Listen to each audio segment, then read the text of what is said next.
ಏನು ಮರ ಇದು ನಂದಿ ಬೆಟ್ಟದ ಇಷ್ಟು ಜಾಗ ಇದೆ, ಅದು ಜಾಗನೇ ಇಲ್ಲ. ಹೌದು. ಏನು ಹೌದು, ಹೋಗ್ಬಿಡ್ತೆ, ಇದು ಒಳಗಡೆ ಬೇಜಾರು. ಏನಾಗ್ಬಿಡ್ತು. ಕೋತಿಗಳು ತಿಂಡಿ ಕಿತ್ತುಕೊಳ್ತವೆ ಎಚ್ಚರ. ನಾವೇನು ತಂದೆ ಇಲ್ಲ ಬಿಡ್ರಿ, ಯಾಕಂದರೆ ಬೆಳಗ್ಗೆ ಎದ್ದು ಬಂದಿದ್ದೀವಿ. ಹಾಯ್ ಎಲ್ರಿಗೂ ನಮಸ್ಕಾರ. ನಮ್ಮ ಕರ್ನಾಟಕ ಜನತೆಗೆ ಒಂದು ದೊಡ್ಡ ನಮಸ್ಕಾರ. Welcome back to my YouTube channel. ಬೆಳಗ್ಗೆ 5 ಗಂಟೆಗೆ ಅಲಾರಾಮ್ ಬಡ್ಕೊಂತು, ಅಲಾರಾಮ್ ಆಫ್ ಮಾಡಿ ಸ್ವಲ್ಪ ಹೊತ್ತು ಮಲ್ಕೊಂಡು ಎದ್ದು ಬರೋಷ್ಟಲ್ಲಿ ನಮ್ಮ ಕುಳ್ಳಿ ನೀರೆಲ್ಲ ಉರಿ ಹಾಕಿದ್ಲು. ಹಂಗೆ ಚಳಿಗೆ ಸ್ವಲ್ಪ ಬಿಸಿ ಕಾಯಿಸ್ಕೊಂಡು ಅಂದ್ಬಿಟ್ಟು ಬಿಸಿ ಕಾಯಿಸ್ಕೊಂಡು ನೋಡಿದ್ರೆ ಮೀಟ್ರೆ ಮೇಲೆ ಗೊತ್ತಾಯಿಲ್ಲ. ಇದೆ, ಇಲ್ಲೊಂದು ಸಮಸ್ಯೆ ಖಂಡಿತ ಇದೆ. ಬಾಯ್ಲಾರ್ದು ಕಣಣ್ಣ, ನೀವೇನೋ ಅನ್ಕೊಂಬಿಡ್ರಿ. ಬರೀ ಇಂಥದೆಯ. ಹಂಗೆ ಸ್ನಾನ ಗೀನ ಮಾಡ್ಕೊಂಡು ಸ್ವಲ್ಪ ಆಚೆ ಬಂದೆ, ಯಾಕಂದರೆ 3 ದಿನ ಆಗೋಯ್ತು ಸ್ನಾನ ಮಾಡಿಕೊಂಡು. ಹಂಗೆ ಆಚೆ ಎಂಟ್ರಿ ಕೊಟ್ಟರೆ ನಮ್ಮ ಸೂರ್ಯಣ್ಣು ಆಲ್ರೆಡಿ ಬಂದ್ಬಿಟ್ಟಿದ್ದ. ಹಂಗೆ ಸೂರ್ಯಂಗೊಂದು ನಮಸ್ಕಾರ ಹಾಕ್ಕೊಂಡು ಹಂಗೆ ಇರೋ ಬರೋ ದೇವ್ರಗಳನ್ನೆಲ್ಲ ನೆನೆಸ್ಕೊಂಡು ನಮ್ಮ ಸುಂದ್ರಿನ ಆಚೆ ತೆಗಿಯೋಣ ಅಂತ ಹೋದೆ. ನೋಡಿದ್ರೆ ನಮ್ಮ ಸುಂದ್ರಿ ಮೇಲೆ ಫುಲ್ಲು ಧೂಳು ಕುತ್ಕೊಂಡ್ಬಿಟ್ಟೆ. ಏನಪ್ಪ ಅಂದರೆ ಈ ಸೀಸನೆಲ್ಲ ಎಲ್ಲ ಕಡೆ ಸಿಕ್ಕಾಪಟ್ಟೆ ಧೂಳು, ಯಾಕಂತಂದರೆ ಸುಗ್ಗಿ ಕಾಲ ಅಲ್ಲ, ಅದಕ್ಕೋಸ್ಕರ. ಸರಿ ಆಯಿತು, ಇರೋ ಬರೋ ಧೂಳನ್ನೆಲ್ಲ ಕುದ್ರಕೊಂಡು ನಮ್ಮ ಸುಂದ್ರಿನ ಆಚೆ ತಗೊಂಡೆ. ಏನಕ್ಕಪ್ಪ ಅಂತಂದರೆ ಮೋಡ ನೋಡೋಣ ಅಂತ ಹೊರಟಿದ್ದೆ ನಾವು ನಂದಿ ಕಡೆ. ಇದೇನಪ್ಪ ಮೋಡ, ಇವನು ಎಲ್ಲೆಲ್ಲ ನೋಡೋಕ್ಕಾಗಲ್ಲ ನಂದಿಗೆ ಅವತ್ತವನಂತಂದರೆ ಅದೊಂಥರ ಸ್ಪೆಷಲ್ಲು, ನೋಡಿಸ್ತೀನಿ. ಶಿವನೇ ಕಾಪಾಡಪ್ಪ ಅಂತ ಜರ್ನಿ ಸ್ಟಾರ್ಟ್ ಮಾಡಿದ್ವಿ. ಹೊಡ್ತಾ ತಿರುವುಗಳು ಹಂಸಗಳು ಎಲ್ಲ ಸಿಕ್ಕೊಂಡು ಹೊರಟ್ವಿ. ಏನಪ್ಪ ಥಂಡಿ ಅಂತಂದರೆ ಯಾವ ರೇಂಜಿಗೆ ಹೊಡಿತಾಯ್ತಂದರೆ ಕೈಗಳೆಲ್ಲ ಕೊರಿತಾವೆ. ಇಂಥ ಚಳಿ ಎಲ್ಲ ನಮ್ಮ ಚಿಕ್ಕ ವಯಸ್ಸಲ್ಲೆಲ್ಲ ನಮಗೆಲ್ಲ ಲೆಕ್ಕನೇ ಇರ್ತಾರಿಲ್ಲ. ಸ್ವೆಟ್ರು ಗಿಟ್ರು ಏನೋ ಹಾಕೊಂಡಿರೋ ಓಡಾಡ್ತಾ ಇದ್ವಿ. ಯಾವ ರೇಂಜಿಗೆ ಕೈ ಕಾಲು ಹೊಡೆಯೋದು ಅಂತಂದರೆ ಅಂಗಡಿಗೆ ಹೋಗಿ 5 ರೂಪಾಯಿಂದು ವ್ಯಾಸ್ಲಿನೇ ತಗೊಂಬಂದು ಫುಲ್ ಇಕ್ಕಿದ್ರೂ ಮೇಲಾಗಿಲ್ಲ, ಅಷ್ಟು ಹೊಡೆಯೋದು. ಅದು ಸಾಲದು ಅಂತ ಈ ಸ್ನಾನ ಮಾಡೋ ಟೈಮಲ್ಲಂತೂ ಎಮ್ಮೆ ಸಗಣಿ ಪಟ್ಟಾಕಿ ನಮಗೆ ಸ್ನಾನ ಮಾಡಿಸೋರು. ಅವಾಗೆಲ್ಲ ಕೈಕಾಲು ಹೊಡೆದಿದ್ದಿದ್ರೆ. ಇವಾಗೆಲ್ಲ ಬಾಡಿ ಲೋಷನ್ ಅಂತೆ, ಕ್ರೀಮ್ ಅಂತೆ, ಏನನ್ನ ಅಂತ ಬಂದ್ಬಿಟ್ಟಿದ್ದಾವೆ. ಏನಾದರೂ ಬಂದ್ಕೊಂಡ್ಲಿ ನಂದಿ ಬೆಟ್ಟಕ್ಕೆ ಎತ್ತೋಂಥ ದಾರಿಗೆ ನಾವಂತೂ ಎಂಟ್ರಿ ಆದ್ವಿ. ಎಂಟ್ರಿ ಆಗ್ತಾ ಮುಂದೆ ಬರ್ತಾ ಇದ್ದೀನಿ. ನೋಡಿದ್ರೆ ಏನು ಮಾರಾಯರೇ, ಇಷ್ಟೊಂದು ಕಾರುಗಳು, ಸಿಕ್ಕಾಪಟ್ಟೆ ಕಾರುಗಳು ರೋಡ್ ಉದ್ದಕ್ಕೂ ನಿಂತವೆ. ನೋಡಿದ್ರೆ ನಾನಂತೂ ಹೆಂಗೆ ಸೈಡ್ಗೆ ಹಾಕೊಂಡು ಬರ್ತಾ ಇದ್ದೀನಿ, ಒಂದು ಬೈಕು ಕಾಣಿಸ್ತಾ ಇಲ್ಲ. ಏನಪ್ಪ ಇದು ಬರೀ ಕಾರುಗಳೇ ಬಿಡ್ತಾವ್ರ, ಏನು ಬೈಕ್ಗಳೇನು ಮೇಲಕ್ಕೆ ಬಿಡ್ತಾವ್ರಲ್ಲ ಅಂತ ನಾನು ನೋಡಿದ್ರೆ ಬರೀ ಕಾರುಗಳು ಮಾತ್ರ ಅಡ್ಡ ಹಾಕೋರು. ಏನಕ್ಕಂತಂದರೆ ನನಗಂತೂ ಗೊತ್ತಾಗಿಲ್ಲ, ಮೇಲಕ್ಕೆ ಹೋದ್ಮೇಲೆ ಗೊತ್ತಾಗಿದ್ದು ಮೇಲೆ ಪಾರ್ಕಿಂಗ್ಗೋಸ್ಕರ ಜಾಗ ಇಲ್ಲ. ಆಲ್ರೆಡಿ ನಾವು ಹೋಗೋಕ್ಕೂ ಮುಂಚೆನೇ ಸಿಕ್ಕಾಪಟ್ಟೆ ಜನ ಹೋಗಿ ಪಾರ್ಕಿಂಗ್ಗೆ ಜಾಗ ಇಲ್ಲ, ಆ ರೇಂಜ್ಗೆ ಅಲ್ಲಿ ಫುಲ್ ಆಗೋಗಿದ್ರು. ಅದಕ್ಕೋಸ್ಕರ ಇವ್ರನ್ನ ಫಸ್ಟ್ ಇಲ್ಲಿ ಕಾರುಗಳೇನಿದೆ ಅಲ್ಲಿ ಸ್ಟಾಪ್ ಮಾಡ್ಕೊಂಡು ಬೈಕ್ಗಳು ಮಾತ್ರ ಬಿಡ್ತಾಯಿದ್ರು. ಅಣ್ಣ ದೇವರು ಒಳ್ಳೇದು ಮಾಡಲಿ ಅಂದ್ಬಿಟ್ಟು ಕಾಕಿ ಡ್ರೆಸ್ ಅವ್ರಿಗೆ ನಾವು ಒಂದು ಸಲ್ಯೂಟ್ ಹೊಡ್ಕೊಂಡು ಮುಂದೆ ಜರ್ನಿ ಸ್ಟಾರ್ಟ್ ಮಾಡಿದೆ. ನೋಡಿದ್ರೆ ಲೆಫ್ಟ್ ಸೈಡಲ್ಲೆಲ್ಲ ಶೀಟ್ಗಳು ಹೊಡೆದವ್ರೆ. ಇದೇನಪ್ಪ ಇದು ಹೊಸ್ದಾಗಿ ಹಾಕೋರು ಅಂದ್ಬಿಟ್ಟು ನಾನು ಅಂದ್ಕೊಂಡೆ. ಮೋಸ್ಟ್ಲಿ ಇದು ಚೆಕ್ ಪೋಸ್ಟಿಂದ ಸ್ಟಾರ್ಟಿಂಗ್ ಪಾಯಿಂಟ್ ಅಲ್ಲ, ಅದಕ್ಕೋಸ್ಕರ ಜನ ಎಲ್ಲ ಇಲ್ಲೇ ನಿಂತ್ಕೊಂಡು ವೀವಿಂಗ್ ಪಾಯಿಂಟ್ ಚೆನ್ನಾಗೈತಿ ಇಲ್ಲಿ ಫೋಟೋಗೆಲ್ಲ. ಅದಕ್ಕೋಸ್ಕರ ಫೋಟೋಗಳೆಲ್ಲ ತಗೊಳಕ್ಕೆ ಇಲ್ಲೇ ಗಾಡಿಗಳಾಕಿ ತೊಂದರೆ ಮಾಡ್ಬೋದು ರೋಡ್ಗೇನೋ ಅಂದ್ಬಿಟ್ಟು ಮೋಸ್ಟ್ಲಿ ಕವರ್ ಮಾಡಿದ್ದಾರೆ ಅಂದ್ಕೊಂಡು ಮುಂದೆ ಹೊರಟೆ. ಏನಪ್ಪ ಮ್ಯಾಟ್ರ್ ಅಂತಂದರೆ ನಂಗೆ ಮದುವೆಗೆ 4 ವರ್ಷ ಆಯಿತು, ಇದುವರೆಗೂ ಇಲ್ಲಿರೋ ನಂದಿ ಬೆಟ್ಟ ಕರ್ಕೊಂಡೋಗಿಲ್ಲ ಅಂತ ಯಾವಾಗ ಜಗಳ ಮಾಡೋಳು. ಜಗಳ ಅಂತಂದರೆ ಇದೇ ಮ್ಯಾಟ್ರಿಗೆ ಏನು ಜಗಳ ಆಗ್ತಿರಿಲ್ಲ. ಯಾವುದೋ ಸಣ್ಣ ಪುಟ್ಟ ಜಗಳ ಆದಾಗೆಲ್ಲ ಇಂಥ ಕೆಲವು ಮ್ಯಾಟ್ರ್ಗಳನ್ನ ಅದು ಕೊಡಿಸಿಲ್ಲ, ಇಲ್ಲಿ ಕರ್ಕೊಂಡೋಗಿಲ್ಲ, ಅದು ಕರ್ಕೊಂಡೋಗಿಲ್ಲ ಅಂತ ಯಾವ್ಯಾವ ಮ್ಯಾಟ್ರ್ಗಳನ್ನ ಇಟ್ಕೊಂಡು ಆ ಟೈಮಾಗ ಮಾತ್ರ ಆಚೆ ಹಾಕ್ತಾರೆ. ಮೊದಲೇ ಯಾರಂತ ಗೊತ್ತಲ್ಲ ಇವರು. ಇನ್ನೊಂದು ಟ್ರೂ ಮ್ಯಾಟ್ರ್ ಏನಂತಂದರೆ ಆಲ್ರೆಡಿ 2-3 ಸಲ ಬಂದವಳೆ ಜಾತ್ರೆ ಟೈಮಲ್ಲೆಲ್ಲ ನಮ್ಮ ಫ್ಯಾಮಿಲಿ ಜೊತೆ. ಆದರೂ ನಾನು ನೀನು ಜೊತೆಗೆ ಹೋಗಿಲ್ಲಲ್ಲ ಅನ್ನೋದೊಂದೇ ಮ್ಯಾಟ್ರು. ಸರಿ ಆಯಿತು ಬಿಡಮ್ಮ ಕರ್ಕೊಂಡೋಗೋಣ ಅಂದ್ಕೊಂಡು ಇದ್ದೆ. ಹಂಗೋ ಹಿಂಗೋ ಇವತ್ತು ಮನ್ಸು ಮಾಡಿ ಮೋಡ ನೋಡೋಣ ಅಂತ ಕರ್ಕೊಂಡು ಬಂದಿದ್ದೀನಿ. ನೋಡಿದ್ರೆ ಇವತ್ತೇ ನಮ್ಮ ದುರಾದೃಷ್ಟ. ಏನಪ್ಪ ಅಂತಂದರೆ ಆಲ್ಮೋಸ್ಟ್ ಒಂದೂವರೆ ವಾರದಿಂದ ಫುಲ್ ಮೋಡ ಮತ್ತು ಫುಲ್ ಮಂಜೆ ಇತ್ತು. ಇವತ್ತು ನೋಡಿದ್ರೆ ಸೂರ್ಯದೇವ ಎಂಟ್ರಿ ಕೊಟ್ಬಿಟ್ಟವನು. ಇವತ್ತು ಆಲ್ರೆಡಿ ಮೋಡಗಳೆಲ್ಲ ಮುಂದಕ್ಕೆ ಹೋಯ್ತಾವೆ. ನೋಡೋಣ ಮೇಲೆ ಹೋಗಿ ಯಾವ ಥರ ಇರ್ತೈತೋ ಗೊತ್ತಿಲ್ಲ. ಇನ್ನೊಂದು ವಿಷಯ ಏನಪ್ಪ ಅಂತಂದರೆ ಇಲ್ಲಿ ನಂದಿ ಬೆಟ್ಟ ಯಾವ ರೇಂಜ್ಗೆ ಫೇಮಸ್ ಆಗಿದೆ ಅಂದರೆ ಸುತ್ತಮುತ್ತ ಇರೋ ರಾಜ್ಯಗಳಾಗಲಿ ಎಲ್ಲಿಂದನೋ ಸಿಕ್ಕಾಪಟ್ಟೆ ದೂರದಿಂದನೇ ಜನ ಬರ್ತಾರೆ. ಇದ್ರ ಸ್ವಲ್ಪ ಇತಿಹಾಸ ಏನಪ್ಪ ಅಂತಂದರೆ ನಂದಿ ಬೆಟ್ಟನ ಮೊದಲು ಆನಂದಗಿರಿ ಅಂತ ಕರಿತಾಯಿದ್ರು, ಅಂದರೆ ಸಂತೋಷದ ಬೆಟ್ಟ ಅಂತ. ಈ ಮ್ಯಾಟ್ರು ಆಲ್ಮೋಸ್ಟ್ 80% ಜನಕ್ಕೆ ಗೊತ್ತೇ ಇಲ್ಲ. ಆ್ಯಕ್ಚುಲಿ ಅದರಲ್ಲಿ ನನಗೂ ಗೊತ್ತಿರಲಿಲ್ಲ. ನಾನು ಸ್ವಲ್ಪ ಏನೋ ಅವ್ರನ್ನ ಕೇಳ್ಕೊಂಡು ತಿಳ್ಕೊಂಡಿದ್ದು. ಅದಾದಮೇಲೆ ಟಿಪ್ಪು ಸುಲ್ತಾನು ಇದನ್ನು ಆಳ್ವಿಕೆ ಮಾಡೋ ಟೈಮಲ್ಲಿ ಸುತ್ತು ಗೋಡೆ ಏನೈತೆ ಅದನ್ನು ಕಟ್ಟಿಸ್ತಾನೆ. ಆಮೇಲೆ ಅದಕ್ಕೆ ನಂದಿ ದುರ್ಗ ಅಂತ ಹೆಸರು ಬರ್ತೈತೆ. ಅದನ್ನು ಆಡ್ಭಾಷೆ ಆಗಿ ನಂದಿ ಬೆಟ್ಟ ಅಂತ ಕನ್ವರ್ಟ್ ಆಗಿದೆ. ಚೆಕ್ ಪೋಸ್ಟಿಂದ ನೀವೇನು ಎಂಟ್ರಿ ಕೊಡ್ತಿರೋ ಬೆಟ್ಟಕ್ಕೆ ಹತ್ತೋದಕ್ಕೆ, ಅಲ್ಲಿಂದ ನಿಮ್ಮ ಜರ್ನಿ ಏನಿದೆ ಅದು ನೆಕ್ಸ್ಟ್ ಲೆವೆಲ್ಗೆ ನಿಮಗೆ ಫೀಲ್ ಕೊಡುತ್ತೆ. ಏನಪ್ಪ ಅಂದರೆ ಇದು ನಿಮಗೆ 2 ವೀಲರಲ್ಲಿ ಬಂದರೆ ಮಾತ್ರ ಒಳ್ಳೆ ನಿಮ್ಗೆ ಫೀಲ್ ಆಗುತ್ತೆ ಕನ್ನಡ. ಮೊದಲೇ ಹೇಳ್ತಾ ಇದ್ದೀನಿ, ಮೊದಲು ಏನಂತಂದರೆ ನೀವು ಕಾಡು ಒಳಗಡೆ ಹೋಗ್ತಾ ಇದ್ದೀರಾ ಮತ್ತು ಮೋಡಗಳು ನೋಡ್ತಾ ಇದ್ರಿ ಅಂತೂ ನೀವು ಫ್ಲೈಟಲ್ಲಿ ಹೋಗ್ತಾ ಇದ್ದೀರಾ, ಫ್ಲೈಟು ಪಕ್ಕ ನಿಮ್ಮ ಪಕ್ಕದಲ್ಲಿ ಮೋಡಗಳು ಹೋಗ್ತಾ ಇದ್ದಾವೆ ಅನ್ನೋ ಥರ ಫೀಲ್ ಆಗ್ತೈತೆ. ಆ ಘಾಟ್ ಸೆಕ್ಷನ್ಗಳು ಹತ್ಸೋದು ಬೈಕಲ್ಲಿ, ಆ ಸಾಹಸನೇ ಒಂದು ನೆಕ್ಸ್ಟ್ ಲೆವೆಲ್ಗೆ ನೀವು ಎಂಜಾಯ್ ಮಾಡ್ಬೋದು. ಅದು ಎಂಜಾಯ್ ಮಾಡೋರ್ಗೆ ಮನ್ಸಿರೋರ್ಗೆ ಮಾತ್ರ ಅದು ಎಂಜಾಯ್ ಮಾಡೋ ಥರ ಆಗ್ತೈತೆ. ಏನಪ್ಪ ಅಂದರೆ ನಾವು ಚಿಕ್ಕ ವಯಸ್ಸಲ್ಲಂದ್ರೂ ನೆಕ್ಸ್ಟ್ ಲೆವೆಲ್ಗೆ ಎಂಜಾಯ್ ಮಾಡ್ತಾಯಿದ್ದೀವಿ. ಏನಂತಂದರೆ ಈ ಫೆಬ್ರವರಿ ಮಂತ್ ಬಂತಂದರೆ ಆ ಶಿವರಾತ್ರಿ ಟೈಮ್ ಬರುತ್ತಲ್ಲ, ಆ ಶಿವರಾತ್ರಿ ಬಂದು ಮಾರನೇ ದಿನ ನಂದಿ ಪರಿಸೆ ನಡೆಯೋದು. ಆ ನಂದಿ ಪರಿಸೆಗಂತೂ ನಾವು ನಂದಿಗೆ ಹೋದ್ಮೇಲೆ ಕಂಪಲ್ಸರಿ ನಾವು ನಂದಿ ಬೆಟ್ಟಕ್ಕೆ ಹೋಗೇ ಹೋಗ್ತೀವಿ. ಅದು ನಂದಿ ಬೆಟ್ಟಕ್ಕೆ ನಾವೇನು ಬಸ್ಸಲ್ಲೆಲ್ಲ ಹೋಗ್ತಾ ಇರಲಿಲ್ಲ ಚಿಕ್ಕ ವಯಸ್ಸಲ್ಲೆಲ್ಲ. ಏನು ಆ ಚಿಕ್ಕ ವಯಸ್ಸಲ್ಲಿ ಇನ್ನೂ 1 ತಿಂಗಳು 2 ತಿಂಗಳು ಇದ್ದಂಗೆ ನಾವು ದುಡ್ಡು ಕುಡಿಕಂತ ಇದ್ದು ವಿಧಾನಗಳೇ ಬೇರೆ. ಅಲ್ಲೆಲ್ಲೆಲ್ಲೋ ಸಿಗ್ತಾ ಇರೋ ಸಾರಾಯಿ ಬಾಟ್ಲುಗಳಾಗಲಿ, ಪ್ಲಾಸ್ಟಿಕ್ಕು, ಗಿಬ್ಬಣ ಅವ್ರಿವ್ರಿಗೆ ಮಾರ್ಕೊಂಡು ದುಡ್ಡು ಕೂಡಿಕೊಂಡು ನಾವು ನಂದಿ ಪರ್ಸಕ್ಕೆ ಹೋಗೋಣ ಅಂತ ರೆಡಿ ಆಗ್ತಿದ್ವಿ. ಅಷ್ಟೆಲ್ಲ ಸಾಹಸ ಮಾಡ್ಕೊಂಡು ನಾವು ಕೂಡಿಕ್ತಾ ಇದ್ದಿದ್ದು 50 ಇಲ್ಲ 100 ರೂಪಾಯಿ ಅಷ್ಟೇ. ಅದರಲ್ಲಿ ಮನೆಯವ್ರ ಹತ್ರ ಉಗಿಸ್ಕೊಂಡು ಅಯ್ಯೋ ಕಳಿಸಿಲ್ಲ ಅಂದರೆ ಹತ್ಕೊಂಡು ಸಿಕ್ಕಾಪಟ್ಟೆ ಏನೇನೋ ರೋದನೆ ಮಾಡ್ಕೊಂಡು ನಂದಿ ಬೆಟ್ಟಕ್ಕೆ ಬರ್ತಿದ್ವಿ ಅಂದರೆ ಹಂಗಿಂಗೆಲ್ಲ ಬರ್ತಾ ಇರಲಿಲ್ಲ. ಒಂದು ರೇಂಜಿಗೆ ನಾವು ಎಂಟ್ರಿ ಕೊಡ್ತಾಯಿದ್ವಿ. ಯಾವ ರೇಂಜಿಗೆ ಅಂತಂದರೆ 10-15 ಜನ ಗುಂಪು ಮಾಡ್ಕೊಂಡು ಅದರಲ್ಲಿ 10-20 ರೂಪಾಯಿ ಸಿಗೋ ಪಿಗಳನ್ನ ತೊಗೊಂಡು ನಂದಿ ಪರಿಸೆಯಲ್ಲಿ, ಬಸ್ಸಲ್ಲಂತೂ ನಾವು ಹತ್ತಾ ಇರಲಿಲ್ಲ, ನಡ್ಕೊಂಡೇ ಹತ್ತಿದ್ವಿ. ಯಾವ ರೇಂಜಿಗೆ ಅಂತಂದರೆ ಆ ಪಿಗಳನ್ನ ಊದ್ಕೊಂಡು ಅವ್ರನ್ನ ರೇಗಿಸ್ಕೊಂಡು ಹತ್ತುತ್ತಾ ಇದ್ರೆ ಹಂಗೆ ಬಾಡಿ ಒಳಗಡೆ ಇರೋ ಬರೋ ಕಡೆ ಎಲ್ಲ ನೀರು ಕಿತ್ಕೊಳ್ಳೋದು. ಆದರೂ ನಾವು ನಡ್ಕೊಂಡೇ ಹತ್ತುತ್ತಾ ಇದ್ವಿ. ಅದಾದಮೇಲೆ ಮಾರನೇ ದಿನ ಅಂತೂ ಕಾಲುಗಳು ಫುಲ್ ಶೇಕ್ ಅಬ್ದುಲ್ ಆಗೋಗವು.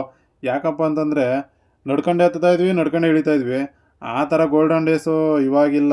ಏನಂತೀರಾ ಅಣ್ಣ? ಏನಾಯ್ತಣ್ಣ? ಯಾಕಣ್ಣ ಅಣ್ಣ? ಇನ್ನು ಏನೋ ಬೇಕಣ್ಣ. ಅದು ಇದು ಮಾತಾಡ್ಕೊಂಡು ಆ ಕಡೆ ಈ ಕಡೆ ಇರೋ ಪಾತಾಳ ಲೋಕನ ನೋಡ್ಕೊಂಡು ಕೊನೆಗೂ ಬಂದೇ ಬಿಟ್ವಿ ನಂದಿ ಬೆಟ್ಟದ ದ್ವಾರ ಬಾಗ್ಲಿಗೆ. ನಂದಿ ಬೆಟ್ಟದ ದ್ವಾರ ಬಾಗ್ಲಿಗೆ ಬಂದಿದ್ದೆ, ಒಂದಷ್ಟು ಜನ ಎಲ್ಲ ವಾಪಸ್ ಹೋಯ್ತಾಯಿದ್ರು. ಏನಪ್ಪ ಇದು ಇಷ್ಟು ಬೇಗ ಬಂದವ್ರೆ ಅಂತ ನಾನು ನೋಡಿದ್ರೆ ಇಲ್ಲಿ ಗಾಡಿ ಪಾರ್ಕಿಂಗ್ ಮಾಡೋಕ್ಕೆ ಜಾಗ ಇಲ್ಲ. ಸರಿ ಅಂದ್ಬಿಟ್ಟು ಆ ಕಡೆ ಈ ಕಡೆ ಮುಂದೆ ಹೋದರೆ ಫುಲ್ಲು ಯಾವುದೋ ಒಂದು ಗುಟ್ಟ ಇತ್ತು, ಅದ್ರ ಮೇಲೇ ಗಾಡಿ ಪಾರ್ಕಿಂಗ್ ಮಾಡಿ ಟಿಕೆಟ್ ತಗೊಳ್ಳೋಣ ಅಂತ ಬಂದೆ. ಹಾಯ್ ಗಾಯ್ಸ್, ಅಂತೂ ಇಂತೂ ನಂದಿ ಬೆಟ್ಟದ ಮೇಲೆ ಬಂದ್ವಿ. ಏನು ಈ ರೇಂಜಿಗೆ ಯಪ್ಪ ವೀಕೆಂಡು ಅಂತ ಸಿಕ್ಕಾಪಟ್ಟೆ ಜನ ಬಂದಿದ್ದಾರೆ. ಏನು ನೋಡಿ, ಗಾಡಿ ಪಾರ್ಕಿಂಗ್ ಜಾಗ ಇಲ್ಲ ನೋಡಿ. ಏನು ಮರ ಇದು, ನಂದಿ ಬೆಟ್ಟದ ಇಷ್ಟು ಜಾಗ ಇದೆ ಆದರೂ ಜಾಗನೇ ಇಲ್ಲ. ಟಿಕೆಟ್ ತಗೋಣ ಅಂತ ಹೋದರೆ ಜೋಬೆಲ್ಲ ಪುಡ್ಕಲಾಡ್ತಾ ಇದ್ದೀನಿ. 1 ರೂಪಾಯಿ ಕ್ಯಾಶ್ ಎತ್ಕೊಂಬಂದಿಲ್ಲ. ಕ್ಯಾಶ್ ಎಲ್ಲ ಮನೆಗೆ ಇಟ್ಬಿಟ್ಟು ಬಂದ್ಬಿಟ್ಟಿದ್ದೀನಿ. ಲ್ಯಾಟ್ರಿ ಇನ್ಕಮ್ ಟ್ಯಾಕ್ಸ್. ಸರಿ ಬಿಡು, ಆಪತ್ತು ಕಾಲದಲ್ಲಿ ಫೋನ್ಪೇ ಗೂಗಲ್ ಪೇ ಇದೆಲ್ಲ ಅದನ್ನು ಯೂಸ್ ಮಾಡೋಣ ಅಂತ ಹೋದರೆ ಅಲ್ಲಿ ನೆಟ್ವರ್ಕೇ ಸಿಗ್ತಾಯಿಲ್ಲ. ಪೇಮೆಂಟ್ ಮಾಡೋಕೆ ನಾನು ಒದ್ದಾಡ್ತಾ ಇದ್ದೀನಿ. ಅದೇಗಪ್ಪ ನಂಗೆ ವೀಡಿಯೋ ಮಾಡ್ಕೊತಾವಳೆ. ಇದೇನಪ್ಪ ಇದು 70 ರೂಪಾಯಿ ಹಾಕಕ್ಕೆ ನೆಟ್ವರ್ಕ್ ಸಿಗ್ತಾಯಿಲ್ಲ ಅಂತ ನಾನು ಒದ್ದಾಡ್ತಾ ಇದ್ರೆ ಪಾಪ ದಾರ ಹೆಣ್ಣು ಬಂದು ಕೆಳಗಡೆ ಸ್ವಲ್ಪ ಕೆಳಗಡೆ ಹೋಗ್ರಿ ನೆಟ್ವರ್ಕ್ ಸಿಗುತ್ತೆ ಅಂತಂದರು. ಸರಿ ಆಯಿತು ಅಂದ್ಬಿಟ್ಟು ಅವ್ರ ಮಾತಂದರೆ ಹೋದೆ ಅಲ್ಲಿ ಪಾರ್ಕಿಂಗ್ ಕಡೆಗೆ. ಅಲ್ಲೂ ಒದ್ದಾಡ್ತಾ ಇದ್ದೀನಿ, ನೆಟ್ವರ್ಕೇ ಸಿಗ್ತಾಯಿಲ್ಲ. ಇದೇನಪ್ಪ ಅಂತಂದರೆ ಮನೆಗಳ ಕಡೆ ಎಲ್ಲ ನಾವೆಲ್ಲ ನೆಟ್ವರ್ಕ್ ಬೇಕು, ಫೋನಲ್ಲಿ ಏನಾದರೂ ಮಾತಾಡ್ಬೇಕಾದ್ರೆ ನೆಟ್ವರ್ಕ್ ಇಲ್ಲ ಅಂತಂದರೆ ಮನೆ ಮೇಲಕ್ಕೆ ಹೋಗ್ತೀವಿ. ಇಲ್ಲಿ ನೋಡಿದ್ರೆ ಇಷ್ಟು ಮೇಲಕ್ಕೆ ಬಂದಿದ್ದೀವಿ ನಂದಿ ಬೆಟ್ಟದ ಮೇಲೆ, ಆದರೂ ನೆಟ್ವರ್ಕ್ ಸಿಗೋಲ್ಲ. ಇದು ಈ ವರ್ಷದ್ದೇ ಮಾತಲ್ಲ, ಈ 1 ದಿನದ 2 ದಿನ ಮಾತಲ್ಲ, ಸುಮಾರು ವರ್ಷಗಳಿಂದ ಇದೇ ಥರ ನೆಟ್ವರ್ಕ್ ಪ್ರಾಬ್ಲಮ್ ಐತೆ. ಯಾವಾಗ ಬಂದರೂ ಇದೇ ಪ್ರಾಬ್ಲಮ್ಮು, ಇನ್ನೂ ನೆಟ್ವರ್ಕ್ ಇಂಪ್ರೂವ್ ಮಾಡೇ ಇಲ್ಲ. ಸರಿ ಆಯಿತು ಅಂದ್ಬಿಟ್ಟು ಪೇಮೆಂಟ್ ಸಕ್ಸಸ್ಫುಲ್ ಆಯಿತು. ಬಂದೆ, ಟಿಕೆಟ್ ತೊಗೊಂಡೆ. ಟಿಕೆಟ್ ನೋಡಿದ್ರೆ ಬಾಡಿಗೆ 20 ರೂಪಾಯಿ ಒಬ್ರಿಗೆ, ಗಾಡಿಗೆ ನೋಡಿದ್ರೆ 30 ರೂಪಾಯಿ. ಇದೇನಪ್ಪ ಇದು ಅಂದರೆ ಆಶ್ಚರ್ಯ ಅಂತಂದರೆ, ಇದು ನಿಮಗೆ ಆಶ್ಚರ್ಯ ಅನಿಸ್ಬೋದು. ನಾವು ಬಾಡಿ ಅಂದರೆ ಇಡೀ ಬೆಟ್ಟ ಎಲ್ಲ ಸುತ್ತಾಡ್ಕೊಂಬತ್ತೀವಿ, ನಮ್ಗೆ 20 ರೂಪಾಯಿ. ಅಲ್ಲಿ ಎಲ್ಲೋ ಜಾಗನೇ ಸಿಕ್ಕಿಲ್ಲ, ಜಾಗನೂ ಇಲ್ಲ, ಏನಿಲ್ಲ ಪಾರ್ಕಿಂಗ್ ಮಾಡೋಕೆ. ಆ ಗಾಡಿನ ನಾನೇ ಎಲ್ಲೋ ಜಾಗ ಮಾಡ್ಕೊಂಡು ಹಾಕ್ಬಿಟ್ಟು ಬಂದಿದ್ದೀನಿ, ಅದು ಬಂಡೆ ಮೇಲೆ ಹಾಕ್ಬಿಟ್ಟು ಬಂದಿದ್ದೀನಿ. ಅದಕ್ಕೆ 30 ರೂಪಾಯಿ ತಗೊಂಡವ್ರೆ. ಇದೇನಪ್ಪ ನೋಡಿ, ಇದೆಲ್ಲ ವೀಕೆಂಡ್ ಎಫೆಕ್ಟು. ಯಾವ ರೇಂಜಿಗೆ ಪಾರ್ಕಿಂಗ್ ಮಾಡಿದ್ದಾರೆ ಅಂತ. ಪಾರ್ಕಿಂಗ್ ಮಾಡೋಕ್ಕಂತೂ ಒಂದು ಚೂರು ಜಾಗ ಇಲ್ಲ. ಮೋಸ್ಟ್ಲಿ ಇದಕ್ಕೋಸ್ಕರನೇ ಅಲ್ಲಿ ಚೆಕ್ ಪೋಸ್ಟ್ ಹತ್ರ ಕಾರ್ಗಳನ್ನೆಲ್ಲ ಅಲ್ಲೇ ಸ್ಟಾಪ್ ಮಾಡಿಸಿದ್ದು. ಇನ್ನೊಂದೇನಪ್ಪ ಮ್ಯಾಟ್ರು ಅಂತಂದರೆ, ನಾವು ಚಿಕ್ಕ ವಯಸ್ಸಲ್ಲೆಲ್ಲ ಇದ್ದಾಗ ಎಲ್ಲ ಈ ಥರ ಟಿಕೆಟ್ ಎಲ್ಲ ಏನೂ ಇರ್ತಾರೆ, ಡೈರೆಕ್ಟ್ ಎಂಟ್ರಿನೇ. ಇವಾಗ ನೋಡಿದ್ರೆ 20 ರೂಪಾಯಿ ಟಿಕೆಟ್ ಮಾಡೋರೆ. ಸುಮಾರು ಏನಿಲ್ಲ ಅಂದರೂ ಇವತ್ತು ಒಂದು 4,000 to 5,000 ಜನ ವಿಸಿಟ್ ಮಾಡೋರು ಬೆಟ್ಟಕ್ಕೆ. ರಿಟರ್ನ್ ಹಿಂಗೆ ಬರ್ಬೇಕು, ಇನ್ನೇನು ಬೇರೆ ಬಾಗ್ಲೇನಿಲ್ಲ ಇಲ್ಲಿ ನಂದಿ ಬೆಟ್ಟದ ಮೇಲೆ. ಅಂತೂ ಇಂದು ದ್ವಾರ ಬಾಗ್ಲು ಮುಗಿಸ್ಕೊಂಡು ಟಿಕೆಟ್ ಒಳಗಡೆ ತಗೊಂಡು ಬಂದ್ವಿ. ಒಳಗಡೆ ಏನು ಮಾರ ಈ ಪಾಟಿ ಜನ ಅಂತಂದರೆ ಇವತ್ತು ನಾವು ಇಷ್ಟೊಂದು ಎಕ್ಸ್ಪೆಕ್ಟ್ ಮಾಡೇ ಇರಲಿಲ್ಲ. ಏನಕ್ಕೆ ಅಂತಂದರೆ ಆ ಶಿವರಾತ್ರಿ ಟೈಮಲ್ಲಿ ಜಾತ್ರೆ ಆಗುತ್ತಲ್ಲ, ಆ ಟೈಮಲ್ಲಂತೂ ಇಷ್ಟೊಂದು ಜನ ಇರೋದಿಲ್ಲ. ಇವತ್ತು ನೋಡಿದ್ರೆ ಇವತ್ತೇ ಸಿಕ್ಕಾಬಿಡೋ ಜನ ಅವರು. ಶನಿವಾರ, ನಾಳೆ ಅಂತೂ ಭಾನುವಾರ. ಇನ್ನು ಯಾವ ರೇಂಜಿಗೆ ಇರ್ತಾರಂತ ಹೇಳೋಕ್ಕಾಗಲ್ಲ. ಎಲ್ಲ ಕ್ಲೌಡ್ ಆಲ್ರೆಡಿ ಮೂವ್ ಆಗ್ತಾಯಿದೆ. ನಾವು ಲೇಟ್ ಆಗೋಯ್ತು ಬರೋದು. ಅಲ್ಲಿಗೂ 7:30ಗೆ ನಾವು ರೀಚ್ ಆದ್ವಿ. ಇಲ್ಲಿ 7:30ಗೆ ಸಿಕ್ಕಾಪಟ್ಟೆ ಜನ. ಸೂರ್ಯದೇವ ಅಂತೂ ಬರ್ತಾ ಬರ್ತಾ ಅಂತ ಉರಿತಾ ಇತ್ತು. ಸರಿ ಆಯಿತು ಅಂದ್ಬಿಟ್ಟು ನಾವು ಕುಳ್ಳಿ ಬೇಗ ಬೇಗ ನಡೀರಿ, ಮೋಡಗಳೆಲ್ಲ ಕರ್ಗೋತವೆ ಸೂರ್ಯಂಗೆ ಅಂದ್ಬಿಟ್ಟು ಆ ಥರ ಇಕ್ಕಲ್ಲು. ಸರಿ ನಡಿಯಮ್ಮ ಅಂದ್ಬಿಟ್ಟು ಶಾರ್ಟ್ ಕಟ್ಟಾಗಿ ಕರ್ಕೊಂಡು ಹೋಗೋಣ ಅಂತ ಹೋದ್ರೆ ಬಿಲ್ಡಪ್ ಕೊಟ್ಕೊಂಡು ಕರ್ಕೊಂಡೋದೆ. ನೋಡಿದ್ರೆ ಎಲ್ಲ ಫುಲ್ ರೊಚ್ಚಾಗೋಯಿತು. ಅದಕ್ಕೆ ಜನ ಇಲ್ಲಿ ಒಬ್ಬರು ಓಡಾಡ್ತಾ ಇಲ್ಲ ಅಂತ ನಂಗೆ ಅನಿಸ್ತು. ಆಮೇಲೆ ಸರಿ ಆಯ್ತು ಅಂದ್ಬಿಟ್ಟು ಇನ್ನೊಂದು ರೋಡ್ ಐತೆ ಅಂದ್ಬಿಟ್ಟು ಆ ಕಡೆ ಯೂ ಟರ್ನ್ ಮಾಡ್ಕೊಂಡ್ವಿ. ಈ ರೋಡಲ್ಲಂತೂ ಮೊದಲು ಸಿಕ್ಕಾಪಟ್ಟೆ ಜನ ಓಡಾಡೋರು.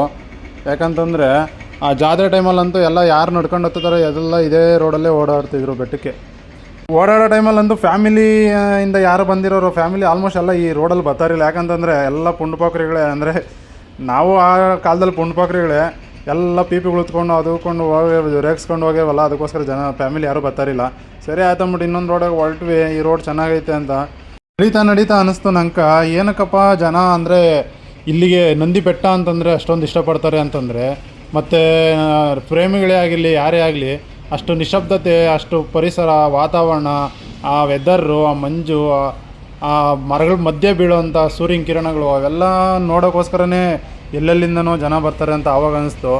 ಈ ಜನ್ರೇಷನ್ ನಾವು ನಂದಿ ಬೆಟ್ಟನ ಏನು ಶಾಂತವಾಗಿ ಆನಂದವಾಗಿ ಮತ್ತು ಸುಂದರವಾಗಿ ನಾವೇನು ಕಾಣ್ತಾ ಇದ್ದೀವೋ ಇದ್ರದ್ದು ಹಿಂದೆ ಸಿಕ್ಕಾಪಟ್ಟೆ ರಾಜಮನೆತನಗಳದ್ದು ಕೊಡುಗೆ ಇದೆ. ಅದರಲ್ಲಿ ರಾಷ್ಟ್ರಕೂಟರು, ಹೊಯ್ಸಳರು, ಚೋಳರು, ವಿಜಯನಗರ ಸಾಮ್ರಾಜ್ಯದವರು ಇವ್ರದ್ದೆಲ್ಲ ಮನೆತನಗಳು ಸಖತ್ತು ಕೊಡುಗೆ ಇದೆ ಇದರಲ್ಲಿ. ಇದಾದಮೇಲೆ ನಂದಿ ದೇವಸ್ಥಾನ ಇದೆ, ಅದಕ್ಕೂ ಅಷ್ಟೇ ಸಿಕ್ಕಾಪಟ್ಟೆ ಮನೆತನಗಳದ್ದು ಕೊಡುಗೆ ಇದೆ ಅಂತ ಹೇಳ್ಬೋದು. ಇದಾದಮೇಲೆ ಮತ್ತು ಬ್ರಿಟಿಷ್ ಅಧಿಕಾರಿಗಳೆಲ್ಲ ಮಾಡೋ ಕೆಲಸ ಇಲ್ಲದಾಗ ಈ ಕಡೆ ಬಂದು, ಅಂದರೆ ನಂದಿ ಬೆಟ್ಟ ಕಡೆ ಬಂದು ಬೇಸಿಗೆ ಟೈಮಲ್ಲಿ ಅರಮನೆ ಮತ್ತು ವಿಶ್ರಾಂತಿ ಗೃಹಗಳನ್ನ ಕಟ್ಕೊಂಡು ವಿಶ್ರಾಂತಿ ತೊಗೊಳತ್ತಿದ್ರು ಅಂತ ಉಲ್ಲೇಖ ಐತೆ. ಇದಾದಮೇಲೆ ನಿಮಗೆ ನಂದಿ ಬೆಟ್ಟದಲ್ಲಿ ಯಾವ್ಯಾವ ಪ್ಲೇಸ್ಗೆ ಹೋದರೆ ನಿಮ್ಗೆ ಯಾವುದಾದ್ರು ಪ್ಲೇಸ್ ಸಿಗುತ್ತೆ ಮತ್ತು ಯಾವ ದೇವಸ್ಥಾನ ಸಿಗುತ್ತೆ ಅಂತ ನಿಮ್ಗೆ ಇಲ್ಲಿ ಕಾಣ್ಬೋದು. ಕೆಲಸ ಮಾಡಿ ಅಂತಂದರೆ ಓದ್ಲ ಹೊಡಿತಾಳೆ ನೋಡಿ. ಇಂಥವು ಎಲ್ಲನ ಟ್ರೆಕ್ಕಿಂಗ್ ಪ್ಲೇಸು ಇಲ್ಲ ಕೆಳಗೆ ಕರ್ಕೊಂಬಂದ್ರೆ ಮಾತ್ರ ಫುಲ್ ಎನರ್ಜಿ ಬಂದ್ಬಿಡ್ತೈತೆ. ಇನ್ನೂ ಊಟ ತಿಂದಿಲ್ಲ, ಕಾಫಿ ಕುಡ್ದಿಲ್ಲ. ಹಾಂ, ನಂದಿನಿ ಕೆಫೆ ಇದ್ರೆ ಇಲ್ಲಿ ಕಾಸೆಲ್ಲ ಐತೆ. ಕ್ಯಾಶೇ ತಂದಿಲ್ಲ, ಹೋಗು ಅಲ್ಲಿ ಫೋನ್ಪೇ ವರ್ಕ್ ಆಗ್ತೈತೆ ಇಲ್ಲ. ಹಾಂ, ಕ್ಯಾ ಟ್ರೈ ಕುಚ್ ನೈ ಟ್ರೈ ಕರ್ನಾ, ಪೈಸಾ ನೈ ಬಾಯ್. ಯಾವ ಇವೆಲ್ಲ ಇಕ್ತಾ ಇದ್ದೀವಿ, ದಾರಿ ಸಾಕ್ತಾನೇ ಇಲ್ಲ. ಏನು ಕೊಳ್ಳೆ, ಹೌದು ಏನು ಹೌದು ಎಲ್ಲ ಯಪ್ಪ, ಹೋಗ್ಬಿಡ್ತೆ. ಇಲ್ಲಿ ಒಳಗಡೆ ಬೇಜಾರು. ಏನೋಗ್ಬಿಡ್ತು ಸ್ನೋ ಎಲ್ಲ ಸ್ನೋ. ಅದಕ್ಕೆ ಬೆಳಗ್ಗೆ ಬೇಗ ಬಂದ್ಬೇಕಿತ್ತು ನಾವು. 8 ಗಂಟೆ ಆಯಿತು. 8 ಗಂಟೆ ನೋಡಿ, ಯಾವತ್ತೂ ಇಲ್ಲಿ ಸೂರ್ಯ ಇಷ್ಟು ಒಂದು ವಾರದಿಂದ 1-2 ವಾರದಿಂದ ಸೂರ್ಯನೇ ಇರಲಿಲ್ಲ. ಇವತ್ತು ಸೂರ್ಯಂಗೂ ಹೊಟ್ಟೆ ಸ್ನೋ ನೋಡೋಣ ಅಂತ ಬಂದರೆ ಸೂರ್ಯನೇ ಬಂದ್ಬಿಟ್ಟವನು ಇವತ್ತು. ಸೂರ್ಯ ಒಳ್ಳೇದಾಗ್ತದ ನಿನಗೆ. ಇದು ನೋಡಿ ಗಾಯ್ಸ್, ಇವೆಲ್ಲ ಮೊದಲೆಲ್ಲ ಬೊಂಬುಗಳಲ್ಲಿ ಮಾಡಿದರು. ಬೊಂಬುಗಳು ಮತ್ತು ಕೆಲವನ್ನೆಲ್ಲ ಮರದಲ್ಲಿ ಮಾಡಿದರು. ಈಗೆಲ್ಲ ಮತ್ತೆ ರಿನೋವೇಷನ್ ಮಾಡಿ ತೆಗೆದಾಕಿ ಮತ್ತು ಕಬ್ಬಿಣದಲ್ಲಿ ಮಾಡಿದ್ದಾರೆ. ಏನಕ್ಕಪ್ಪ ಅಂತಂದರೆ ಅವೆಲ್ಲ ಆಲ್ರೆಡಿ ಹಾಳಾಗೋಗಿದ್ವು. ಇಲ್ಲಿ ಸಿಕ್ಕಾಪಟ್ಟೆ ಮೂವಿಗಳು ಶೂಟಿಂಗ್ ಆಗಿದ್ದಾವೆ. ಅದರಲ್ಲಿ ನಾನು ಗೊತ್ತಿರೋದಂದರೆ ರಾಜಾಹುಲಿ, ಆ ಲವ್ವಿನಲ್ಲಿ ಬಿದ್ದರೆ ಈಜು ಅಂತ ಒಂದು ಸಾಂಗ್ ಐತಲ್ಲ, ಆ ಸಾಂಗ್ ಇಲ್ಲೇ ನಡೆದಿದೆ ಶೂಟಿಂಗು. ಮತ್ತು ಈ ನೋಡಿ ಈ ಗ್ಲಾಸ್ಗಳೆಲ್ಲ ಏನು ಫಿಟ್ಟಿಂಗ್ ಮಾಡಿದ್ದಾರೆ, ಅದು ಆಲ್ಮೋಸ್ಟ್ ಈ ಮರದ ಮೇಲಿಂದ ಮಂಜಿನ ಹನಿ ಬಿದ್ದು ಪಾಚಿ ಕಟ್ಕೊಂಡು ಹಾಳಾಗೋಗಿದೆ ಆಲ್ರೆಡಿ. ಸರಿ, ಅದೇನಾದರೂ ಆಗಲಿ, ನಮಗೆ ಯಾಕೆ, ಮೋಸ್ಟ್ಲಿ ಇದಕ್ಕೋಸ್ಕರನೇ ಅಲ್ಲಿ 20 ರೂಪಾಯಿ ಕಲೆಕ್ಟ್ ಮಾಡ್ತಾವ್ರೆ ಎಲ್ಲರ ಹತ್ರನೂ. ಕೋತಿಗಳು ತಿಂಡಿ ಕಿತ್ತುಕೊಳ್ಳುತ್ತವೆ, ಎಚ್ಚರ. ನಾವೇನು ತಂದೆ ಇಲ್ಲ ಬಿಡ್ರಿ, ಯಾಕಂದರೆ ಬೆಳಗ್ಗೆನೇ ಎದ್ದು ಬಂದಿದ್ದೀವಿ, ಏನು ತರೋಕ್ಕೂ ಆಗಿಲ್ಲ. ಎಲ್ಲ ತೊಗೊಂಡಿರೋ ಬ್ಯಾಗನ್ನು ಮರೆದ್ಬಿಟ್ಟು ಬಂದಿದ್ದೀವಿ. ಎಷ್ಟು ವರ್ಷಗಳು ಮರಗಳು ನೋಡ್ರಿ, ಎಷ್ಟು ದಪ್ಪ ಇದ್ದಾವೆ ನೋಡಿ. ಇಬ್ಬರು ದಬ್ಕೊಂಡ್ರೂ ದಬ್ಕೊಳಕ್ಕಾಗಲ್ಲ, ಅಷ್ಟು ದಪ್ಪ ಮರಗಳವೆ ಇಲ್ಲಿ. ಎಷ್ಟು ವರ್ಷಗಳಿಂದ ನಾವು ಬಿಲ್ಡ್ ಆಗ್ತಾಯಿದೆ ಇಲ್ಲಿ ಈ ಮರಗಳೆಲ್ಲ. ಇವು ಅಂದರೆ ಇವೆಲ್ಲ ಮರ ಗಿಡಗಳಿಂದನೇ ನಂದಿ ಗಿರಿ ಇಷ್ಟೊಂದು ಪ್ರೇಕ್ಷಣೀಯ ಸ್ಥಳ ಆಗಿರೋದು ಮತ್ತು ಫೇಮಸ್ ಆಗಿರೋದು. ಇನ್ನೇನು ಹತ್ತತ್ರ ಬಂದೇ ಬಿಟ್ವಿ ವಿವಿಂಗ್ ಪಾಯಿಂಟ್ ಹತ್ರ. ನೋಡಿದ್ರೆ ಸಿಕ್ಕಾಪಟ್ಟೆ ಜನ ಅವರೇ, ಅದರಲ್ಲಿ ಕೋತಿಗಳು ಬೇರೆ ನೋಡ್ತಾವೆ. ಯಾರ್ಯಾರು ಏನೇನು ಜಾಬಲ್ಲೇ ಇಲ್ಲ ಕೈಯಲ್ಲಿ ಏನೇನು ಹಿಡ್ಕೊಂಡು ಹೋಗ್ತಾವ್ರೆ ಅಂತ. ಯಾರು ಸಿಕ್ಕಿದ್ರೆ ಮಾತ್ರ ಸರಿಯಾಗಿ ಕ್ಯಾಚ್ ಹಾಕ್ಕೊಂಡು ಎತ್ಕೊಂಡು ಹೊರಟೋತವೆ. ಅಂತೂ ಇಂತೂ ವಿವಿಂಗ್ ಪಾಯಿಂಟ್ ಅಂತ ಬಂದ್ವಿ. ಇಲ್ಲಿ ನೋಡಿದ್ರೆ ಎಲ್ಲ ಸಿಕ್ಕಾಪಟ್ಟೆ ಜನ ತುಂಬ ಹೋಗವ್ರೆ. ಕೆಳಗಡೆನೂ ಜನ ಅವರೇ, ಮೇಲೇನೂ ಜನ ಅವರೇ, ಎಲ್ಲಿ ನೋಡಿದ್ರು ಜನ. ಅದರಲ್ಲಿ 90-95% ಎಲ್ಲರೂ ಲವರ್ಸೇ ಅವರೇ. ಅದ್ರಾಗ ಕಳ್ತನದಿಂದ ಬಂದಿರೋರು ಎಷ್ಟು ಜನನೋ ಗೊತ್ತಿದ್ದು, ಬಂದಿರೋ ಎಷ್ಟು ಜನನೂ ಗೊತ್ತಿಲ್ಲ. ನಾವು ಅಂತೂ ಇಂತೂ ಒಂದು ವೀಡಿಯೋ ಕ್ಯಾಪ್ಚರ್ ಮಾಡ್ಕೊಂಡು ನೋಡಿ ಎಷ್ಟು ಸಖತ್ತಾಗಿದೆ ಅಂತಂದರೆ ಆ್ಯಕ್ಚುಲಿ ಇದು ಸೂರ್ಯ ಬರೋಕ್ಕೂ ಮುಂಚೆ ಇನ್ನೂ ಒಳ್ಳೆ ವ್ಯೂವಿಂಗ್ ಪಾಯಿಂಟ್ ಸಿಗುತ್ತೆ ನಿಮಗೆ. ಕೆಲವರೆಲ್ಲ ಡ್ರೋನ್ ವ್ಯೂವಲ್ಲಿ ಕೆಲವೊಂದು ವೀಡಿಯೋ ಹಾಕಿದ್ರು, ನಾನು ನೋಡಿದೆ, ಅದು ಸೂಪರಾಗಿರೋದು. ನಾವು ಮೊಬೈಲಲ್ಲಿ ಇಷ್ಟೇ ಕ್ಯಾಪ್ಚರ್ ಮಾಡೋಕ್ಕಾಗೋದು. ಎಲ್ಲರೂ ಮೋಡ ನೋಡೋದ್ರಲ್ಲಿ ಎಲ್ಲ ಫೋಟೋ ತಗೋದ್ರಲ್ಲಿ ಬ್ಯುಸಿ ಆದರೆ, ಇದು ನಾಯಿ ನೋಡಿದ್ರೆ ಮಲ್ಕೊಂಬಿಟ್ಟೈತೆ. ಏನಕ್ಕಪ್ಪ ಅಂತಂದರೆ ನನಗ್ಯಾಕೆ ಲವರ್ಸ್ಗಳ ಮಧ್ಯೆ ತಕರಾರು ಅಂದ್ಕೊಂಡು ಮಲ್ಕೊಂಬಿಟ್ಟೈತೆ. ನೋಡಿ ಎಷ್ಟು ಚೆಂದ ಕಾಣಿಸ್ತೈತೆ ಅಂತಂದರೆ ಮೋಡಗಳು ಹಂಗೆ ಪಾಸ್ ಆಯ್ತಾ ಐತೆ. ನಮ್ಮ ವೀಡಿಯೋ ನೋಡ್ತಾ ಇರೋರು ಯಾರಾದರೂ ನೀವು ಇಲ್ಲಿಗೆ ಏನಾದರೂ ವಿಸಿಟ್ ಕೊಟ್ಟಿದ್ರೆ, ಮೋಡಗಳನ್ನೆಲ್ಲ ನೋಡಿದರೆ ಅಂದರೆ ವಾತಾವರಣ ಹೆಂಗಿತ್ತು ಮತ್ತು ಯಾವ ಥರ ನಿಮ್ಗೆ ಫೀಲ್ ಆಯಿತು ಅದನ್ನೊಂದು ಜಸ್ಟ್ ಕಮೆಂಟ್ ಮಾಡಿ. ನೋಡಿದ್ರೆ ಮೋಡಗಳು ಸೂರ್ಯದೇವನಿಗೆ ಟಕ್ಕರ್ ಕೊಡೋ ಥರ ಮುಚ್ಕೊಂಡು ಸೂರ್ಯದೇವನ್ನ ಮುಂದಕ್ಕೆ ಪಾಸ್ ಆಗ್ತಾಯಿದ್ವು.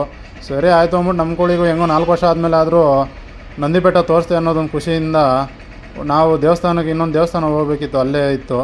ನೋಡಿದ್ರೆ ಒಂದು ಝೂಮ್ ಹಾಕಿದ್ರೆ ಅಂತೂ ಸಿಕ್ಕಾಪಟ್ಟೆ ಜನ ಅವರೇ. ಅದರಲ್ಲಂತೂ ಆಲ್ಮೋಸ್ಟ್ 20% ಅಷ್ಟೇ ನಮ್ಮ ಕನ್ನಡದವ್ರು ಕಾಣಿಸ್ತಾಯಿದ್ರು. ಇನ್ನೆಲ್ಲ ಬರೀ ಹಿಂದಿಯವರು ಇದರಾವೋ ಉದರ ಜಾವೋ ಅಂದ್ಕೊಂಡು, ಮತ್ತು ತಮಿಳವರು ಅವರು ಅವ್ರ ಮಾತುಗಳು ನಮ್ಗೆ ಬರೋಲ್ಲ. ಇದಾದಮೇಲೆ ದೇವಸ್ಥಾನಕ್ಕೆ ಹೋಗೋಣ ಅಂತ ಬರ್ತಾಯಿದ್ರೆ ಈ ಅಮ್ಮ ಯಾರೋ ಪಾಪ ಅಲ್ಲೇ ಮಲ್ಕೊಂಡು ಬಿಸಿಲು ಕಾಯಿಸ್ತಾಯಿತ್ತು ಪಾಪ ನಾಯಿ ಮರಿ. ಅದನ್ನ ಎತ್ಕೊಂಡು ಚಾಲ ಬರುಬಂದಿ ಅಂತ ಹೇಳ್ತಾವಳೆ. ನೋಡಿದ್ರೆ ಅದು 1 kg ಏನೋ ಬರ್ಬೋದು. ಅದು ಯಾವ ದೃಷ್ಟಿಯಾಗಿ ಸತ್ತೋಯ್ತದೋ ಗೊತ್ತಿಲ್ಲ. ನಾಯಿ ಮರಿ ಪಾಪ ಅದ್ರ ಪಾಡ್ಗೆ ಅದು ಮಲ್ಕೊಂಡೈತೆ. ಹೊಟ್ಟೆಗೆ ಊಟ ಇಲ್ಲ, ನೀರಿಲ್ಲ, ಬಿಸಿಲು ಕಾಯಿಸ್ಕೊಂಡು ಈ ಅಮ್ಮನ ನೋಡಿ ಎತ್ಕೊಂಡು ಅಲ್ಲಾಡಿಸ್ತಾವಳೆ. ಅದೆಲ್ಲ ನಮ್ಗೆ ಯಾಕೆ ಅಂದ್ಕೊಂಡು ನಾವು ಯೋಗಾನಂದೀಶ್ವರನ ದರ್ಶನ ಪಡೆಯೋಣ ಅಂದ್ಬಿಟ್ಟು ಒಳಗಡೆ ಬಂದ್ವಿ. ಚಪ್ಪಲಿ ಬಿಟ್ಬಿಟ್ಟು ನೋಡಿದ್ರೆ ಫುಲ್ ಕೊರಿತೈತೆ. ಆಲ್ಮೋಸ್ಟ್ ಎಲ್ಲರೂ ಬೆಟ್ಟಕ್ಕೆ ಬರ್ತಾರೆ, ಈ ಲವರ್ಸ್ಗಳೇ ಆಗಲಿ ಯಾರೇ ಆಗಲಿ. ಇಲ್ಲಿ ಯೋಗಾನಂದೀಶ್ವರ ದೇವಸ್ಥಾನ ಐತೆ, ಯಾರೂ ಬರೋದೇ ಇಲ್ಲ, ಸುಮ್ಮನೆ ಅಲ್ಲಿ ಬೆಟ್ಟ ನೋಡ್ಕೊಂಡು ಹೊರಟೋಗ್ತಾರೆ. ಏನೋ ಅದು ಅವ್ರವ್ರ ಇಷ್ಟ ಅಂತ ನಾನು ಅನ್ಕೊತೀನಿ. ಅದಾದಮೇಲೆ ಕಾಲು ತೊಳ್ಕೊಂಡು ಒಳಗಡೆ ಹೋಗಬೇಕಲ್ಲ. ಏನಕ್ಕಪ್ಪ ಅಂತಂದರೆ ಸನಾತನ ಧರ್ಮದಲ್ಲಿ ಅದೊಂದು ನಂಬಿಕೆ ಐತೆ, ಕೈಕಾಲು ತೊಳ್ಕೊಂಡು ದೇವಸ್ಥಾನ ಒಳಗಡೆ ಹೋಗ್ಬೇಕು ಅಂತ. ನಿಜವಾದ ಮ್ಯಾಟ್ರ್ ಏನಾದರೂ ನಿಮ್ಗೆ ಗೊತ್ತಿದ್ರೆ ಕಮೆಂಟ್ ಮಾಡಿರಿ. ಇದಾದಮೇಲೆ ವೀಡಿಯೋ ಮಾಡೋಣ ಅಂತಂದರೆ ಒಳಗಡೆ ರಿಸ್ಟ್ರಿಕ್ಷನ್ ಇತ್ತು. ಆದ್ರೂ ಪೂಜಾರಿಗಳು ಆ ಕಡೆ ಹೋಗಿದ್ರು. ನಿಮ್ಗೆ ತೋರ್ಸೋಣ ಅಂತಲೇ ಇದನ್ನು ವೀಡಿಯೋ ಮಾಡ್ಕೊಂಡೆ. ನೋಡಿದ್ರೆ ಎಲ್ಲ ಆನೆ ಚಿರತೆ ಒಂದೊಂದು ಆಕಾರ ಐತೆ. ಏನಪ್ಪ ಅಂತಂದರೆ ಇದು ಹ್ಯಾಂಡ್ ವರ್ಕ್ ಏನಲ್ಲ, ಗಿಡದಲ್ಲಿ ಯಾವ ಥರ ಇತ್ತು ಅದೇ ಥರ ತೊಗೊಂಬಂದು ಇಲ್ಲಿಕ್ಕವ್ರೆ. ಅದಾದಮೇಲೆ ದೇವ್ರನ್ನ ತೋರ್ಸೋಣ ಅಂದ್ಕೊಂಡೆ. ಹಂಗೆ ಪೂಜಾರಿಗಳು ಗರ್ಭಗುಡಿ ಒಳಗಡೆ ಹೋದ್ರು, ಒಂದು ವೀಡಿಯೋ ಮಾಡ್ಕೊಂಡು ಸ್ವಲ್ಪ ಮುಂದೆ ಬಂದರೆ ಈ ಥರ ಒಂದು ಚಿಕ್ಕದು ಬಾಗಿಲು ಕಾಣಿಸ್ತು. ನೋಡಿದ್ರೆ ನಾನು ಯಾವತ್ತೂ ನೋಡೇ ಇರಲಿಲ್ಲ. ಅದಾದಮೇಲೆ ಇಲ್ಲಿ ಒಂದು ಕಲ್ಯಾಣಿ ಐತೆ. ನೋಡಿದ್ರೆ ಎಲ್ಲ ವೀಡಿಯೋಗಳು ಮಾಡ್ಕೊತಾ ಇದ್ರು. ನಾನು ಯಾವತ್ತೂ ನೋಡಿಲ್ಲ, ಇಷ್ಟು ವರ್ಷ ಬಂದಿದ್ದೆ. ಈ ತರ ಒಂದು ಮ್ಯಾಟ್ರೇ ನಮಗೆ ಗೊತ್ತಿಲ್ವಲ್ಲಣ್ಣ. ದೊಡ್ಡವ್ರು ಹೇಳೋ ಮಾತು ಯಾವತ್ತೂ ಸುಳ್ಳಲ್ಲ. ಏನಕ್ಕಪ್ಪ ಅಂತಂದರೆ ದೇವರ ಆಟ ಬಲ್ಲವನ ಯಾರು ಅನ್ನೋ ಥರ. ನೋಡಿದ್ರೆ ಇದು ಕೆಳಗಡೆಯಿಂದ ನೋಡಿದ್ರೆ ನಂದಿ ಬೆಟ್ಟ ಚಿಕ್ಕದಾಗಿ ಕಾಣಿಸುತ್ತೆ, ಆದರೆ ಮೇಲೆ ಬಂದು ನೋಡಿದಾಗಲೇ ಗೊತ್ತಾಗೋದು. ಅಂದರೆ 100 ಎಕರೆ ಬಯಲಿದೆ, ಅದರಲ್ಲಿ ದೇವಾಲಯಗಳು, ಪ್ರೇಕ್ಷಣೀಯ ಸ್ಥಳ, ಎಷ್ಟು ಸಿಕ್ಕಾಪಟ್ಟೆ ಸಂಪನ್ಮೂಲ ಅಡಗೈತೆ ನಂದಿ ಬೆಟ್ಟದ ಮೇಲೆ. ಅದಕ್ಕೋಸ್ಕರನೇ ಎಲ್ಲರೂ ಇಷ್ಟಪಟ್ಟು ನಂದಿ ಬೆಟ್ಟಕ್ಕೆ ಬರೋದು. ಇದಾದಮೇಲೆ ನಾವು ನೋಡಿದ್ದೆ ನಂದಿ ವರ ಪೊಲೀಸ್ ಠಾಣೆ ಅಂತ.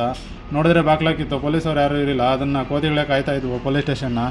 ಇದಾದಮೇಲೆ ನೋಡಿದ್ರೆ ಜನ ಏನಪ್ಪ ಇಷ್ಟೊಂದು ಸಿಕ್ಕಾಪಟ್ಟೆ ಜನ ಅವರು ಅಂತಂದರೆ ಬೆಳಗ್ಗೆನೇ ಮಿರ್ಚಿ ಬಜ್ಜಿ ತಿನ್ನೋಕ್ಕೋಸ್ಕರ. ಅದು ಮಿರ್ಚಿ ಬಜ್ಜಿ ಎಲ್ಲರೂ ತಿಂತೀವಿ. ನೋಡಿದ್ರೆ ಇಲ್ಲಿ ಟೋಕನ್ ಅಂದರೆ ಟಿಕೆಟ್ ತೊಗೊಂಡು ಕಾತ್ಕೊಂಡು ಕೂತ್ಕೊಂಡವ್ರಪ್ಪ. ಅದು ಕ್ಯೂ ಅಲ್ಲಿ ಟಿಕೆಟ್ ತೊಗೊಂಡು ಕಾತ್ಕೊಂಡು ಕೂತ್ಕೊಂಡವ್ರೆ. ಇದಾದಮೇಲೆ ಸ್ವಲ್ಪ ಮುಂದೆ ಬಂದರೆ ನೋಡಿ ಎಲ್ಲ ಜನ ಓಡಾಡಿ ಮತ್ತು ಮಳೆ ನೀರು ಹರಿದು ಕಲ್ಲುಗಳೆಲ್ಲ ಬಂಡೆ ಸೌದು ಯಾವ ಆಕಾರದಲ್ಲಿ ಬಂದೈತೆ ಅಂತ.